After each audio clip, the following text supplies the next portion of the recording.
මාමේ අම්මා ගෙදර ආවේ නෑනේ. එන්නකෝ. මම කෝ පුතේ අදන්න නැතුව ඉන්න විනාඩි 5න් මම ඔතෙන්ට අම්මත් එක්ක එනවා. අම්මත් එක්ක විනාඩි 5න් මම එනවා. මම රාජකාරී කරමින් හිටිය තැන සියල්ල දාලා මම වහාම මිනිස්සුන්ට යනකොට රේණුවක්කා මල්ල කරේ දාගෙන වේගෙන් සද්දාතිස්ස මාවතේ පයින් යනවා. මම මොකවත් කිව්වා. අනේ මල්ලි බස් එක නැතුව මේ ෆෝන් එකක් ගහලා ගෙදරට යන්න ඉදුත් නෑ මම වේගෙන් යනවා. නගින්න කියලා බයිස්කලේ දාගෙන ගිහින් මෙන්න පුතේ මම විනාඩි 5න් අම්මා එක්කන් ආවා කියලා. මම මේ කතාව මතක් කරේ පුතේ. උඹේ ඇහැට කඳුලක් නැගෙන හැම මොහොතකම එක විසඳන්න අපි අදටත් හෙටටත් ඉන්නවා කියන පණිවිඩය මතක් කරගන්න. එක දෙවනි ප්‍රශ්නේ මේ ළඟදී අහනවා ටිකක් මෑතකදී මාමේ බඳින්න රජේ රැකියාවක් කරන කෙනෙක් ඉන්න ඕනද රැස්සාවක් කරන කෙනෙක්? කොහොමද? රැකියාව කියන්නේ රැකෙන්න කරන දේ. රැකෙන්නේ යමක් ක්‍රමයක් තියෙනවා නම් ඒ මිනිස්සයා එක ප්‍රශ්නයක් නෑ රැකියාවක් අවශ්‍ය නෑ. හැබැයි මේ මිනිස්සයා සංවේදී කෙනෙක් වෙන්න ඕන. නුවණින් සලකා බලලා කටයුතු කරන්න පුළුවන් කෙනෙක් වෙන්න ඕනි. තමන්ගේ මතය අවශ්‍ය තැනදී පස්සට ගන්න පුළුවන් ශක්තිය තියෙන්න ඕනි.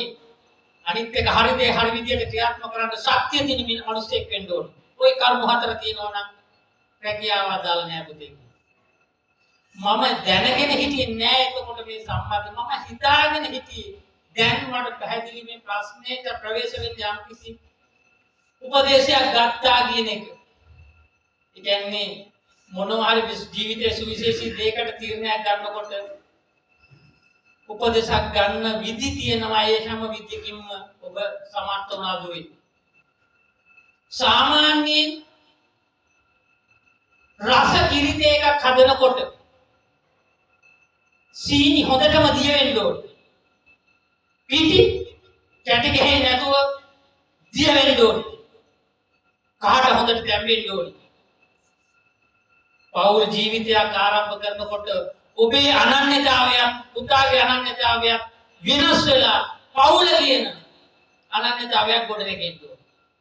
සීනි දිය උනේ නැත්තම් කැටි ගහච්ච සීනි බොරළු ගහ සීනි වලින් රසත එකක් ගන්න බෑ. ඒ නිසා අපි බලාපොරොත්තු වෙනවා සනුවරේම ආදර්ශමත් පෞල් ජීවිතය ඔබ දෙපළකින්. මොකද මැනික කියන්නේ කාගේ පිටිනාගෙන ඉන්න තැනක් දියුණු කරලා ඉන්න තැනක් පාලනය කරලා ඉන්න තැනට උපදෙසක් දෙන්න පුළුවන් 4 දෙනෙක් කරන්න පුළුවන් වැඩ තනි කෙනෙක් කරන එකම දරුවා මම දකින්න. ඒක මහා අභිමානයෙන් කියන්නේ.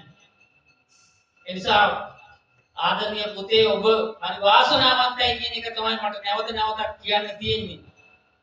පුතා ගැන වචනයක් කියන්න ඕනේ. සඳුන් ගහකින් ඉන්නේ සඳුන් පැලයක්. මම පුතා දැක්ක අවස්ථා දෙක තුනයි පුතාගේ තාත්තා මම කෙටි කාලයක් තුල ළඟ ඇසුරක් පැවැත්තුවා. මේ අත් දෙකෙන් තාත්තගේ පිටේ සිද්ධාලේප ගාලා තියෙනවා. මේ අත් දෙකෙන් තාත්තගේ පිරිත් නූල් බැඳලා තියෙනවා.